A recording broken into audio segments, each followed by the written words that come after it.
বৃষ্টির দিনের সন্ধ্যায় সস অথবা চা কফির সাথে মুচমুচে স্ন্যাক্স খেতে কিন্তু ভীষণ ভীষণ ভালো লাগে। তো হ্যালো এভরিওয়ান, সবাই কেমন আছো? আজকে আমি একটা ডিম দিয়ে ভীষণই মুচমুচে আর ভীষণ সুন্দর দারুণ একটা স্ন্যাক্স রেসিপি শেয়ার করেছি। তো আশা করছি আজকের রেসিপিটাও ভালো লাগবে। তো যদি একটু ভালো লাগে তাহলে বলছি প্লিজ প্লিজ একটা লাইক করে দিও আর আমার চ্যানেলটাকে সাবস্ক্রাইব করে দিও এরকম মজার মজার টেস্টি নতুন নতুন রেসিপি দেখার জন্য। তো একদমই সহজভাবে রেসিপিটা কিন্তু শেয়ার করেছি। তো প্লিজ একটা লাইক দিয়ে সম্পূর্ণ ভিডিওটা দেখো। তো আজকে স্ন্যাক্স রেসিপিটা তৈরি করার জন্য এখানে আমি একটা ডিম নিয়েছি। তোমরা চাইলে তিনটা ডিম দিয়েও করতে পারো।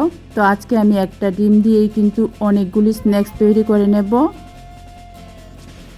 তো ডিমটা ভেঙে নেওয়ার পর এখন নিয়েছি একটা সিদ্ধ করা আলু। তো আলুটা আমি গ্রেটারের সাহায্যে গ্রেট করে নিচ্ছি।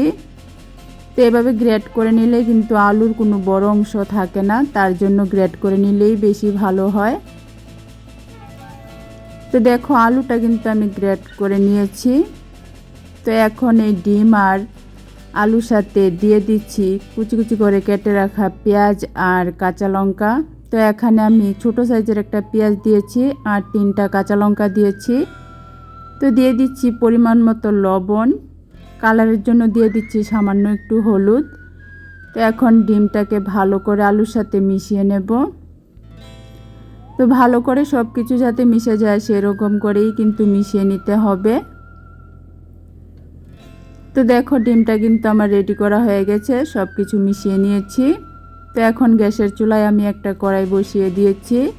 তো কড়াইয়ের মধ্যে আমি 1 চামচের মতো তেল দিয়ে দিচ্ছি। তো একদমই কম তেলের মধ্যে কিন্তু এই ডিমটা ভাজা করে নেওয়া যায়। তো তেলটা হালকা গরম হয়ে যাওয়ার পর এখন আমি ডিম আর আলুর মিশ্রণটা দিয়ে দিচ্ছি। তো দিয়ে দেওয়ার পর এটাকে এভাবে একটু ছড়িয়ে দিতে হবে। এভাবে ছড়িয়ে একটু পাতলা আর একটু বড় করে নিতে হবে। তো এখন আমি 2 মিনিট এভাবেই বসিয়ে রাখবো মিডিয়াম আঁচে। তো 2 মিনিট হয়ে গেছে, এখন আমি এটাকে উল্টে দেব। তো যাতে ভেঙে না যায় তার জন্য আমি একটা প্লেটের মধ্যে নিয়ে নিয়েছি। তো এখন এভাবে আমি উল্টে দিয়েছি। তো এভাবে উল্টালে কিন্তু ভেঙে যাওয়ার কোনো চান্স থাকে না। তো এখন আরও 2 মিনিট আমি ভেজে নিয়েছি মিডিয়াম আঁচে। উল্টে দেওয়ার পর কিন্তু আরও 2 মিনিট আমি ভেজে নিয়েছি। তো ডিমটা কিন্তু পুরোপুরি ভাজা হয়ে গেছে, এখন এটা নামিয়ে ঠান্ডা করে নেব। তো অন্যদিকে আমি একটা বাটির মধ্যে নিয়ে নিচ্ছি আধা কাপ ময়দা, তারপর দিয়ে দিচ্ছি আধা কাপ কর্নফ্লোর। তোমরা চাইলে সম্পূর্ণটা ময়দা দিয়েও করতে পারো। তো এখন দিয়ে দিচ্ছি পরিমাণ মতো লবণ, ঝালের জন্য দিয়ে দিচ্ছি সামান্য একটু ঝাল লঙ্কা, তারপর দিয়ে দিচ্ছি ভাজা মশলার গুঁড়া। তো এখন সব কিছু ভালো করে মিশিয়ে নেব। তো দেখো সব কিছু মিশিয়ে নেওয়া হয়ে গেছে। তো আরেকটা বাটির মধ্যে আমি 4 চামচ ময়দা নিয়েছি।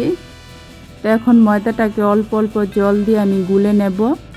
তো পাতলা করে এখানে একটা ব্যাটার তৈরি করে নিতে হবে। অল্প অল্প করে জল দিয়ে, কিন্তু বেশি ভারী বা বেশি পাতলা করলে হবে না। দেখো এরকম করে কিন্তু একটা ব্যাটার তৈরি করে নিয়েছি। তো একদমই কিন্তু বেশি ভারী করলে ভালো হবে না। তো এদিকে ডিমের অমলেটও কিন্তু আমার পুরোপুরি ঠান্ডা হয়ে গেছে, এখন আমি ছুরির সাহায্যে কেটে নিচ্ছি।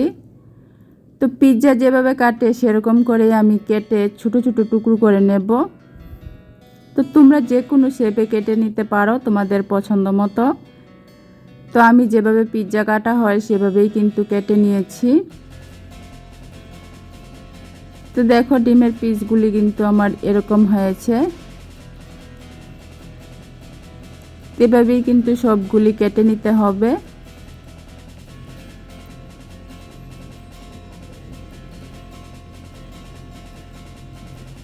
তো এখন আমি এই ডিমের পিসগুলিকে ময়দার ব্যাটারের মধ্যে ভালো করে কুট করে নেব। এভাবে ময়দার ব্যাটারটা কিন্তু সমস্ত ডিমের পিসের মধ্যে ভালো করে লাগিয়ে নিতে হবে। লাগিয়ে নেওয়ার পর শুকনো যে আমি ময়দা আর কর্নফ্লোর মিশিয়ে রেখেছিলাম সেটার মধ্যে আমি দিয়ে দিচ্ছি, দিয়ে এখন ময়দা আর কর্নফ্লোরটা ভালো করে লাগিয়ে নিচ্ছি। এভাবে লাগিয়ে নেওয়ার পর এখন আমি আবারও ময়দার ব্যাটারের মধ্যে এটাকে কুট করে নেব। এভাবে আবারও একবার ময়দার ব্যাটারটা লাগিয়ে নেব। তো এভাবে ডাবল করে লাগালে কিন্তু ভীষণ মুচমুচে হয়, খেতেও কিন্তু ভীষণ ভালো হয়। তো একবার অন্তত পক্ষে এই রেসিপিটা বানিয়ে খেয়ে দেখো, বাচ্চা থেকে বড় সবার কিন্তু অনেক অনেক বেশি পছন্দ হবে। খুবই কম সময়ের মধ্যে, খুবই কম উপকরণের মধ্যে কিন্তু ঝটপট এই স্ন্যাক্সগুলি তৈরি করে নেওয়া যায়। তো দেখো এখানে আমি 3টা রেডি করে নিয়েছি।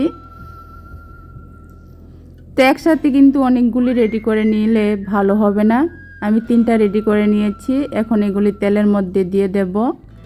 তো আগে থেকেই আমি কড়াইয়ের মধ্যে তেল বসিয়ে দিয়েছি। তেলটা একটু ভালো করে গরম হয়ে যাওয়ার পর এখন একটা একটা করে তেলের মধ্যে দিয়ে দেব। তো দেখো একটা একটা করে কিন্তু আমি তেলের মধ্যে দিয়ে দিচ্ছি।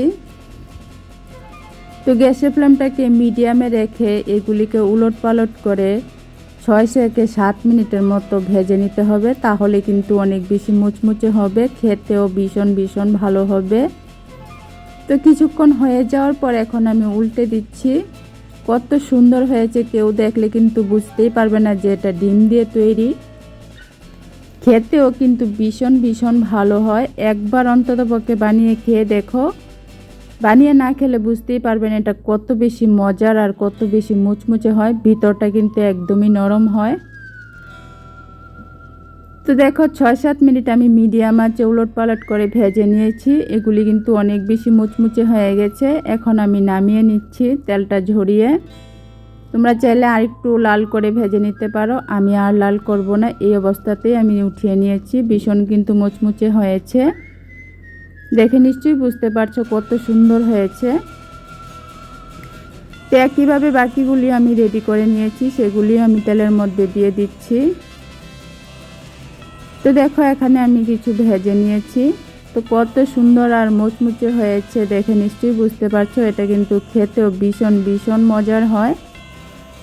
তো আশা করছি আমার আজকের এই ছোটো সহজ রেসিপিটা ভালো লেগেছে। ভালো লেগে থাকলে অবশ্যই লাইক কমেন্ট শেয়ার করো আর আমার চ্যানেলটাকে সাবস্ক্রাইব করে দিও এরকম টেস্টি মজার মজার নতুন রেসিপি দেখার জন্য। তো একবার অন্ততপক্ষে এভাবে বানিয়ে খেয়ে দেখো, একদমই কম সময়ের মধ্যে ঝটপট কিন্তু এটা তৈরি করে নিতে পারো। বাচ্চা থেকে বড় সবারই কিন্তু অনেক অনেক ভালো লাগবে। বৃষ্টির দিনে কিন্তু এরকম মুচমুচে স্ন্যাক্স খেতে ভালো লাগে সস অথবা চা কফির সাথে। তো আবারও আরেকটা নতুন রেসিপি নিয়ে আসবো, ততক্ষণের জন্য তোমরা সবাই ভালো থেকো। আজকের জন্য টাটা।